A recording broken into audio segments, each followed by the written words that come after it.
RBC, good RBC सभी बहनों को। और बहुत बहुत अच्छा लगा। और यहाँ हम लोग इस समय यादव नगर में आए हुए हैं और देख रहे हैं यहाँ पर करिश्मा, सीमा, शांति, तमाम बहनें। आज रूबी के बारे में यहाँ अवेयरनेस किया गया। आप लोगों को कैसा लगा? बहुत अच्छा, बहुत अच्छा लगा है। तो रूबी को आप घर घर पहुँचाएंगी?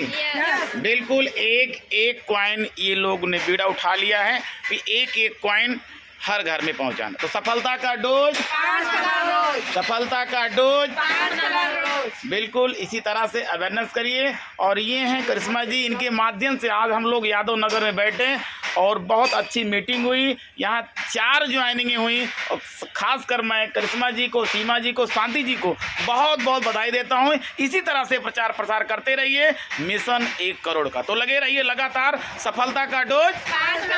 Thank you. Good RBC, best RBC.